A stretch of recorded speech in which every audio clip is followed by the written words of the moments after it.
नमस्कार, मैं प्रीति आर्य आप सबके लिए मालती जोशी जी की कहानी सपने सुनाने वाली हूँ। तो सुनिए कहानी सपने। रिंकी इन दिनों बहुत सपने देखने लगी है। किसी सपने में वो शहनाई से गूंजते एक तोरण सजे द्वार तक पहुँचती है। अपने मेहंदी रचे हाथों से जयमाला उठाए ऊपर देखती है। सेहरे के पीछे झांकता चेहरा उसे चौंका जाता है। कभी वो सितारों की सीढ़ियाँ चढ़कर परलोक में पहुँच जाती है। परी रानी उसकी भेंट राजकुमार से कराती है। राजकुमार जैसे ही उसकी तरफ देखकर मुस्कुराता है वो चौंक उठती है। कभी वो सपने में तीज का व्रत रख लेती है। दिन भर निराहार रहने के बाद रात को धूमधाम से शिव पार्वती का पूजन करती है। उसकी सेवा से प्रसन्न होकर गौरा महादेवी एकदम प्रकट होकर कहती हैं, मन जहि राचे हो मिलहि सोवर सहज सुंदर सामरो। लेकिन मैया वो सांवरा नहीं है, वो कहती है, और अपने कहे पर खुद ही लज्जित हो जाती है। दीपक अंकल क्यों अनचाहे उसके हर सपने में चले आते हैं और उसे चौंका जाते हैं। रिंकी उस दहलीज पे खड़ी है जहाँ लड़कियाँ सपने देखना शुरू करती हैं। इस मोड़ पर आकर उसने पहली शादी देखी है नीलू मौसी की, और तब से दूल्हे का बाग का सजीला रूप उसकी आंखों में बस गया है। यूँ शादियाँ तो उसने पहले भी बहुत देखी हैं। इतना बड़ा परिवार है, साल में एक आध शादी तो निकल ही आती है। पापा चाहे जाए ना जाए, मम्मी तो हर शादी में शिरकत करनी ही होती है, और मम्मी की छाया बने रिंकी भी हर बार साथ में होती है। पहले वो मम्मी के बिना नहीं रह पाती थी, अब मम्मी उसे अकेला नहीं छोड़ती हैं। बचपन में इन शादियों का मतलब होता था नए कपड़े, स्कूल से छुट्टी, रेलगाड़ी का सफ़र और नई नई सहेलियाँ। उसके बाद आई एक उम्र जब उसे सिर्फ दुल्हन में दिलचस्पी होती थी। नई नकोर बनारसी साड़ी में लिपटी, गहनों से लदी फदी, लाज की गठरी बनी दुल्हनें उसके लिए ईर्ष्या और कौतूहल का विषय होती थी। ताज़ी रची मेहंदी की, उपटन की, कच्ची हल्दी की सुगंध उसे मोहाविष्ट कर देती। अच्छी खासी जान पहचानी सूरत भी उस परिवेश में नई सी लग उठती। उन दिनों उसका प्रयास बस यही रहता कि भरसक दुल्हन से चिपकी रहो। इस बात पर कई बार उसने पंडित पुरोहितों की झिड़की भी खाई है। फोटोग्राफर्स की अवमानना भी सही है, पर वो हर कीमत पर दुल्हन का सामीप्य सुख लूटने को तत्पर रहती। उस उत्सव मूर्ति के पास बैठकर वो स्वयं भी जैसे महत्वपूर्ण हो जाती। लाज का घूंघट हटाकर यदि दुल्हन एक आध बार दूल्हे को देख लेती, या दुल्हन शरारतन दूल्हे की उंगली चिपके से दबा देता, तो वो ऐसे आह्लादित हो उठती जैसे कोई रस पा लिया हो। मंडप में बैठी और लड़कियों तक जब तक ये बात पहुंच नहीं जाती, उसके मन में सुगबुगाहट होती रहती। सुनने के बाद सहेलियाँ उसे ऐसी ईर्ष्या भरी नज़रों से देखती, वो फूलकर कुप्पा हो जाती। अब वो बचकानी उम्र भी पीछे छूट गई है। नीलू मौसी की शादी में उसने पहली बार जाना कि दूल्हा भी देखने की चीज़ होता है। इस बार दुल्हन से चिपके रहने का जिम्मा रिश्ते की दूसरी लड़कियों ने ले लिया था। वो तो औरतों की निर्निमेष जयमाला की रस्म देखती रही। दूल्हे का सजीला रूप उसकी आंखों को बांध गया था। उसके पास भी चर्चा हो रही थी। विमला मौसी कह रही थी, भैया ठीक ही कह रहे थे। क्या कह रहे थे? ऐसा सुंदर लड़का ढूंढा है जैसा आज तक बिरादरी में किसी के दरवाजे पर ना आया होगा। अपनी नीलू भी तो चांद का टुकड़ा है, मम्मी ने कहा। होगी, पर लड़के के सामने कुछ नहीं, शर्मा आंटी ने कहा तो मम्मी। और विमला मौसी मुंह बिचकाकर चुप हो गई। तो अब इस पर बुरा मानने की क्या बात थी? शर्मा आंटी ठीक ही तो कह रही थी। नीलू मौसी अपने में क्या है, 90 रुपए का मेकअप करवा के आई हैं, ऐसे तो कोई भी सुंदर लग सकता है। बेबी ज़रा रास्ते से हटो, तो किसी ने कहा, और वो चौंक पड़ी। जयमाला कार्यक्रम संपन्न हो चुका था। दूल्हा दुल्हन अपनी सिंहासन नुमा कुर्सियों पर विराज चुके थे। मेहमान भी बैठते जा रहे थे और उन्हें शरबत दिया जा रहा था। जाओ तो मौसा जी को ठंडा दिया, मम्मी ने उसके हाथ में खूबसूरत ट्रे पकड़ाते हुए कहा तो हुलस उठी। किसी तरह अपनी साड़ी संभालते हुए वो उन तक पहुंची और बड़ी अदा से ट्रे सामने करते हुए कहा, लीजिए। दूल्हे राजा उसे देखते ही रह गए। भाई नीलू, हमें तो बताया गया था कि हमारी कोई छोटी साली साहिबा ही नहीं है। ये साली साहिबा नहीं है आपकी, मेरी बिटिया, मेरी बहन की बिटिया है रिंकी। साड़ी पहन ली है ना आज, इसलिए बड़ी लग रही है। रिंकी को इतना ताव आया, अजीब है। नीलू मौसी भी अभी अभी शादी हुई है और चपड़ चपड़ किए जा रही हैं। 5 मिनट चुप नहीं बैठ सकती। अभी सबके सामने ही मैं इन्हें पप्पी मौसी बोल दूँ तो? हेलो रिंकी जी, मेरा नाम सुप्रिया है, उसने सख्त लहजे में कहा। सुप्रिया, वाह, तुम्हारा नाम तो तुम्हारी तरह खूबसूरत है। इतनी प्यारी बात का वो भरपूर आनंद भी न ले पाई थी कि उपहार देने वालों को एक रेला सा उस पर टूट पड़ा। पुनीता और दीपा कागज़ लेकर मौसी के बगल में बैठी हुई थी। उन्होंने पुकारा, आजा रिंकी। उसने सुनकर भी अनसुना कर दिया। दुल्हन के पास बैठने का लालच है ना, चलिए मुंशीगिरी करने। अपने पास ऐसे फालतू कामों के लिए समय नहीं है। फेरू का कार्यक्रम बहुत जल्दी ही निपट गया था। फिर खाने का दौर शुरू हुआ।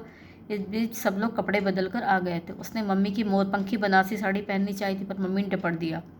अब पहन तो ली इतनी देर तक, अब अपनी सलवार कमीज़ पहनो। खाते समय साड़ी संभालोगी कि प्लेटें? कुछ गिराए बिना तो तुम कभी कुछ खा ही नहीं सकती। साड़ी का तो सत्यानाश हो जाएगा। मम्मी का भाषण बंद करने का एक ही उपाय था, चुपचाप सलवार कमीज पहन लेना।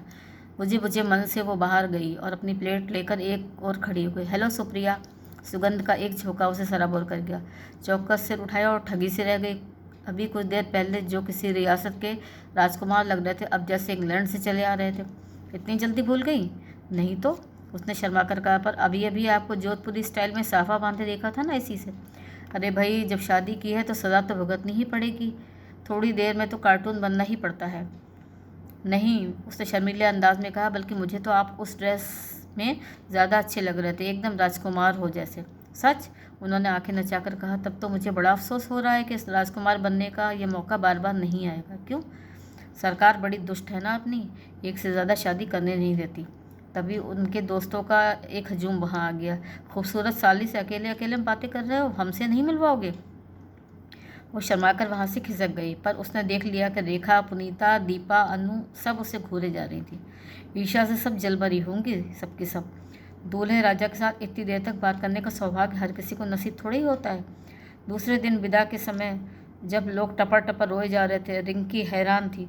औरा का तो ठीक, पर नीलू मौसी को क्या हुआ? इतना राजकुमार सा दूल्हा पाकर भी भला कोई रोता है?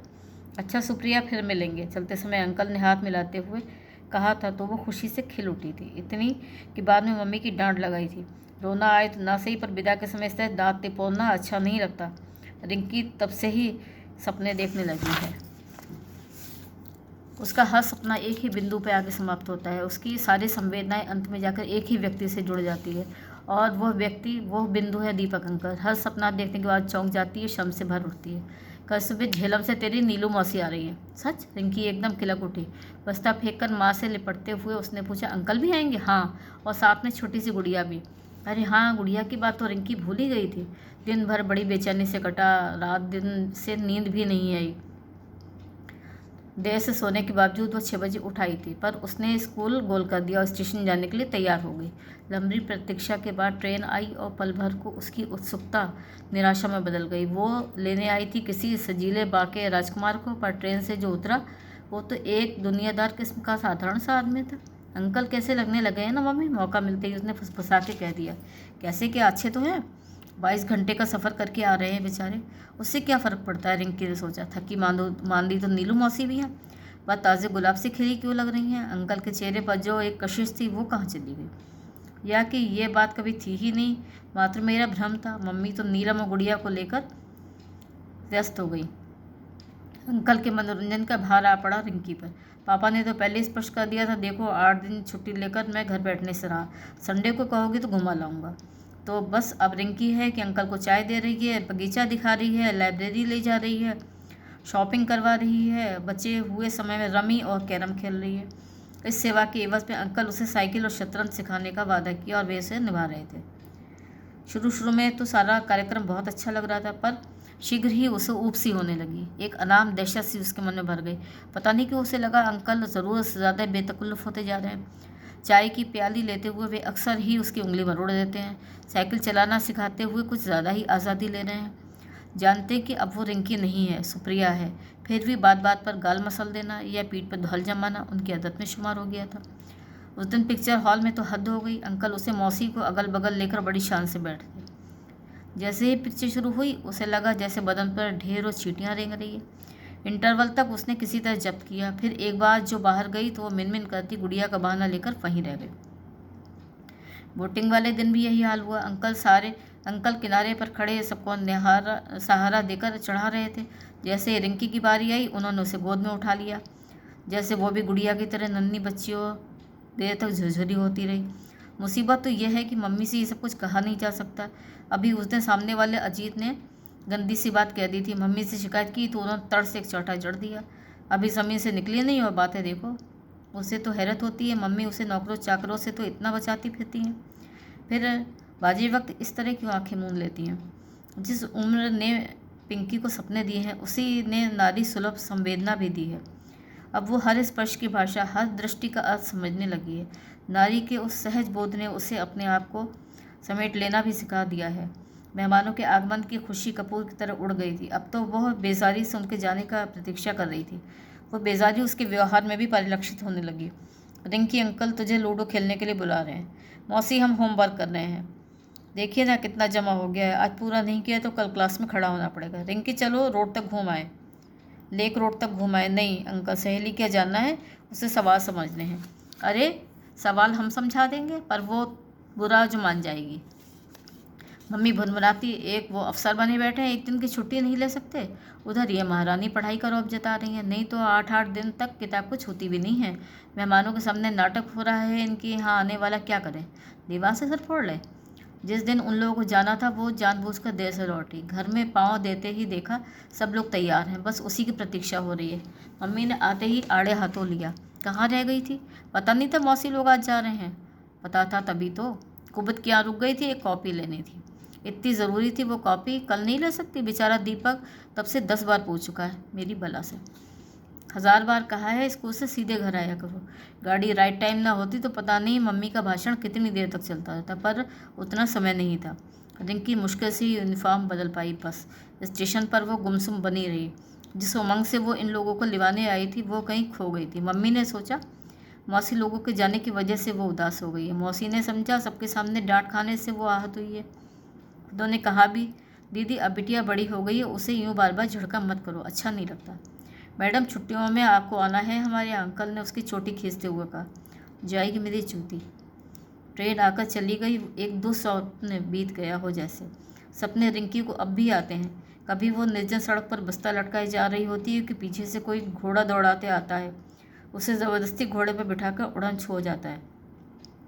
कभी वो मंदिर में हाथ जोड़े खड़ी होती है कि मूर्ति के पीछे से एक रोएदार हाथ बाहर निकलकर उसकी गर्दन दबोच लेता है। वो छत पर नीम की ठंडी छाँव में सोई होती है कि पेड़ से कोई टप से कूदता है और उस पर चढ़ बैठता है। नदी के शांत जल में पैर डाले वो सन्नाटे को पीती होती है कि एक मगरमच्छ से झपट्टा मारकर उसका पाँव पकड़ लेता है। उसकी चीख पुकार सन्नाटे में अनसुनी रह जाती है। वो पानी में धंसती चली जाती है और हर बार वो चेहरा अंकल का होता है। कहानी सुनने के लिए बहुत बहुत धन्यवाद। और अगर आपको मेरी कहानी पसंद आई हो तो मेरा चैनल सब्सक्राइब ज़रूर करिए।